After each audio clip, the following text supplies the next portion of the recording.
Well, hello, beautiful listener. I have another terrific tale for you today. So lie back, relax, and if you enjoy this audiobook, please hit that like button to help share it with others, and subscribe for loads more lovely stories. The Tale of Benjamin Bunny by Beatrix Potter. One morning a little rabbit sat on a bank. He pricked his ears and listened to the trit-trot of a pony. A gig was coming along the road. It was driven by Mr. McGregor, and beside him sat Mrs. McGregor in her best bonnet. As soon as they had passed, little Benjamin Bunny slid down into the road and set off, with a hop, skip and a jump, to call upon his relations, who lived in the wood at the back of Mr. McGregor's garden. That wood was full of rabbit holes, and in the neatest, sandiest hole of all lived Benjamin's aunt and his cousins, Flopsy, Mopsy, Cottontail, and Peter. Old Mrs. Rabbit was a widow. She earned her living by knitting rabbit wool mittens and muffetees.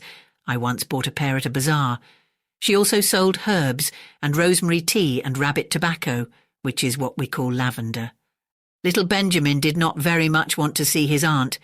He came round the back of the fir tree and nearly tumbled upon the top of his cousin Peter.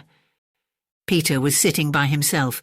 He looked poorly and was dressed in a red cotton pocket handkerchief. "Peter," said little Benjamin in a whisper, "who has got your clothes?" Peter replied, "The scarecrow in Mr. McGregor's garden," and described how he had been chased about the garden and had dropped his shoes and coat.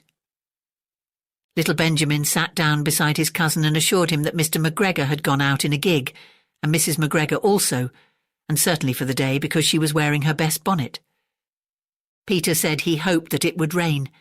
At this point old Mrs. Rabbit's voice was heard inside the rabbit hole, calling, "Cottontail, Cottontail, fetch some more chamomile." Peter said he thought he might feel better if he went for a walk. They went away hand in hand, and got upon the flat top of the wall at the bottom of the wood. From here they looked down into Mr. McGregor's garden. Peter's coat and shoes were plainly to be seen upon the scarecrow, topped with an old tam-o'-shanter of Mr. McGregor's. Little Benjamin said, "It spoils people's clothes to squeeze under a gate. The proper way to get in is to climb down a pear tree." Peter fell down head first, but it was of no consequence as the bed below was newly raked and quite soft. It had been sown with lettuces. They left a great many odd little footmarks all over the bed, especially little Benjamin, who was wearing clogs. Little Benjamin said that the first thing to be done was to get back Peter's clothes in order that they might be able to use the pocket handkerchief. They took them off the scarecrow. There had been rain during the night, there was water in the shoes, and the coat was somewhat shrunk. Benjamin tried on the tam-o'-shanter, but it was too big for him. Then he suggested that they should fill the pocket handkerchief with onions as a little present for his aunt. Peter did not seem to be enjoying himself. He kept hearing noises. Benjamin, on the contrary, was perfectly at home and ate a lettuce leaf. He said that he was in the habit of coming to the garden with his father to get lettuces for their Sunday dinner.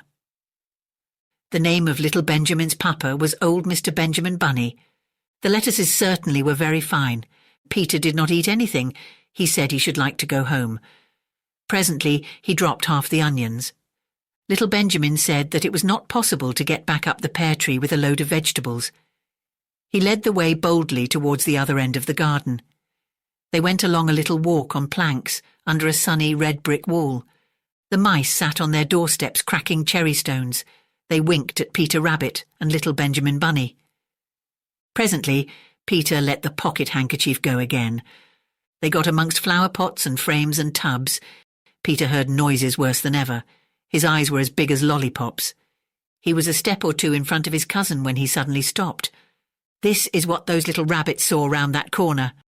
Little Benjamin took one look, and then, in half a minute less than no time, he hid himself and Peter and the onions underneath a large basket. The cat got up and stretched herself, and came and sniffed at the basket.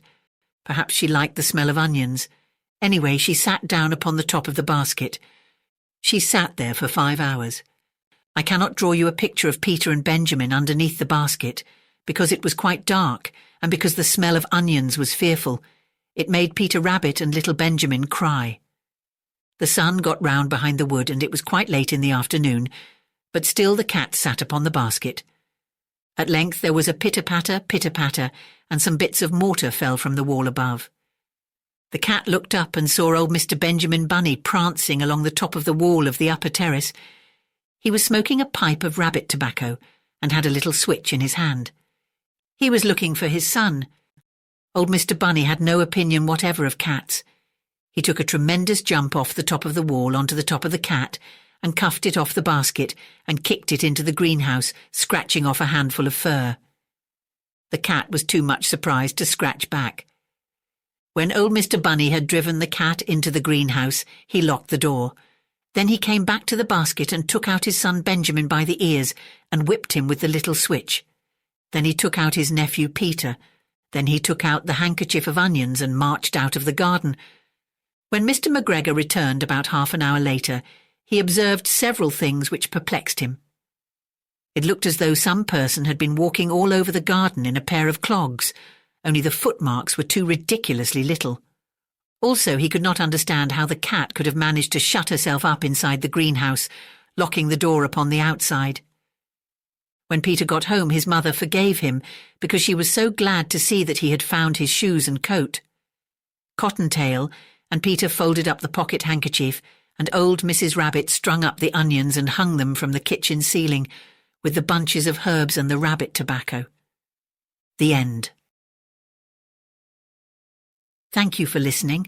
I hope you enjoyed the story, and if you did, please like, subscribe or comment to share this video with others. I hope you have sweet dreams, and don't forget to come back soon for another terrific tale.